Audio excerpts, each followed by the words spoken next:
with the discussion about those raids. I know that you don't necessarily get a lot of information from the federal agents and the federal governments that are directing them, but how are you preparing, particularly if they do target schools, churches, and small businesses as they are now allowed to do? Well, let me start by being clear that when we're talking about violent criminals who've been convicted and who are undocumented, we don't want them in our state. We want them out of the country. We hope they do get deported. And if that's who they're picking up, we're all for it.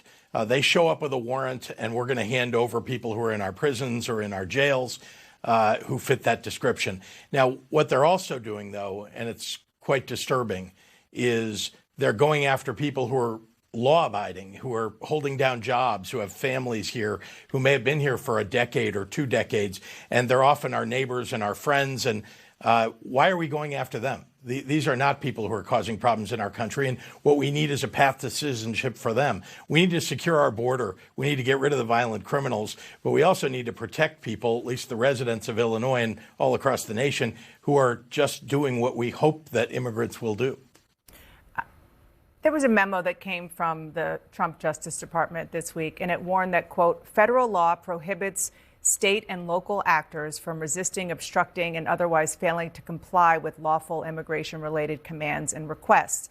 The U.S. Attorney's offices and litigating components of the Department of Justice shall investigate incidents involving any such misconduct for potential prosecution.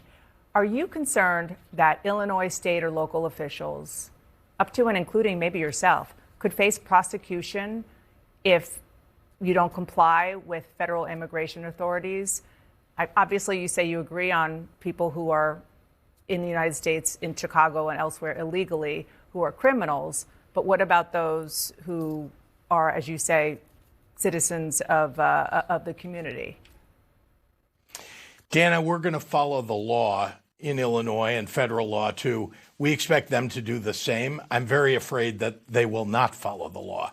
The reason they put a memo out like that is that that's already the law. You know, we have to follow federal law. We have to follow state law. Otherwise, we're potentially subject to prosecution. Of course, we all know that. They're just putting that out because they want to threaten everybody. They want people to step back and let them do whatever they want to do, the federal officials. And the reality is that they can't break the law. You heard them talk about something unconstitutional this year, the removal of birthright citizenship. We're going to stand in the way of an unconstitutional order. We'll also stand in the way of them breaking the law in Illinois if they're not following federal law. Now, we know that if they show up with warrants to take people away, that we're going to hand them over.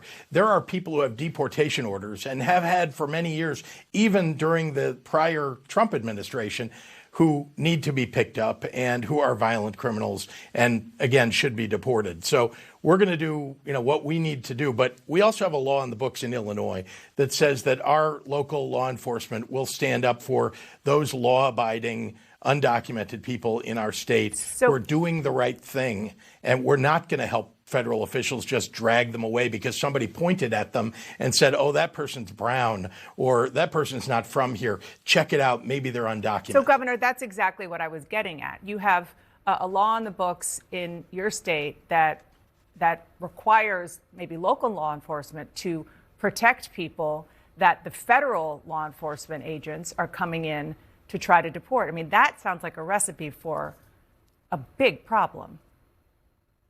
No, what it requires is that our local officials will not coordinate with federal officials on the arrest of people who when they don't have a warrant associated with them. Look, again, we want to get violent criminals off the street just like everybody else does, and we're going to coordinate in that. And if someone's breaking the law, and they're in the process of breaking the law, or we know they've broken the law, we want help from federal officials to arrest them. But our local officials are not just going to say, well, that person seems like they're undocumented, so we're going to hand them over to you and you can figure it out. I want to move on to other issues, and there are a lot of them that Donald Trump has on the table and has on his agenda. And I want to know your perspective on how you and other Democrats are approaching him this time around, particularly when he's doing so many things that you disagree with. You're obviously the governor of a major blue state.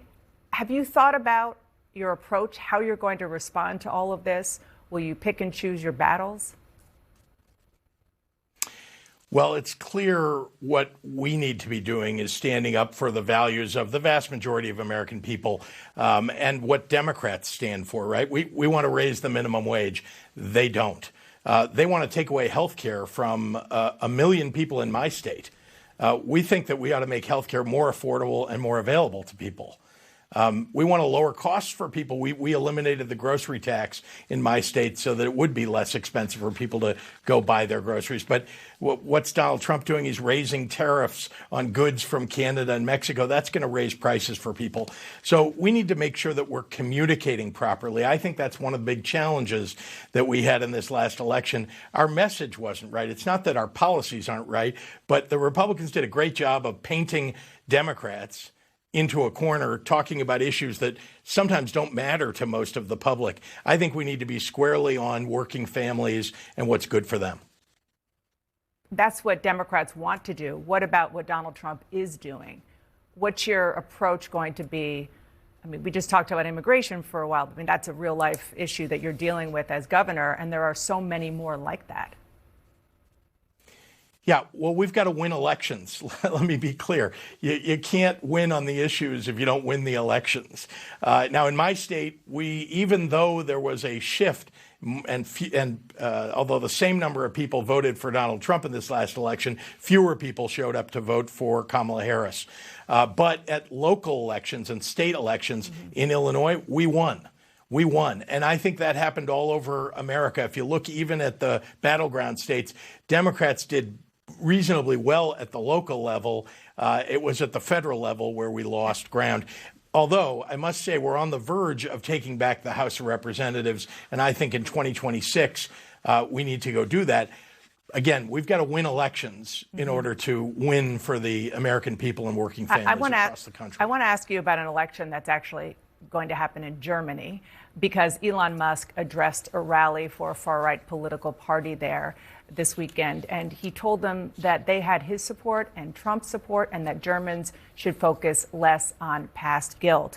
I also want to ask you about a post that he put up on his social media platform, a series of quote-unquote jokes using the names of Nazi leaders in response to the backlash after he made what appeared to be, to many people, to be a Nazi salute at a rally. Musk denies that that's something that he did, but I wonder what your response is to all of this. Look, at a moment when anti-Semitism is at an all-time high in my lifetime, we have a very prominent figure who is very closely associated with the president standing up at a presidential rally and giving 2 Nazi salutes in a row. Now, if he didn't mean it, he should apologize. But he knows very well what those things mean. And even, again, if he didn't mean them, afterward you could say, and he should, I didn't mean that. That wasn't the symbol I was trying to show.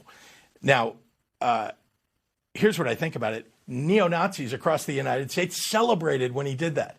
That should be some indication to everybody about why this is so important for him to call out. Now, what has he followed up with? Jokes about Nazis. Jokes, like it's okay.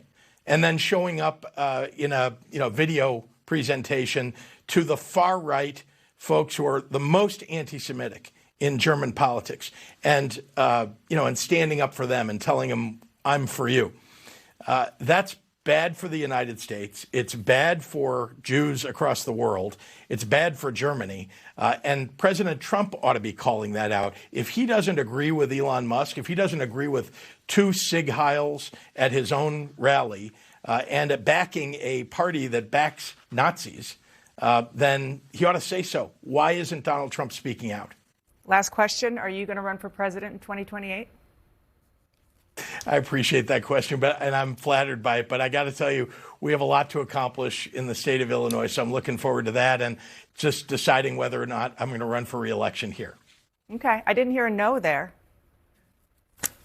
Well, again, I appreciate it. I think the world will change. Yeah. We'll see what happens. We've got to beat back these terrible policies that Donald Trump is putting in place. Governor J.B. Pritzker of the great state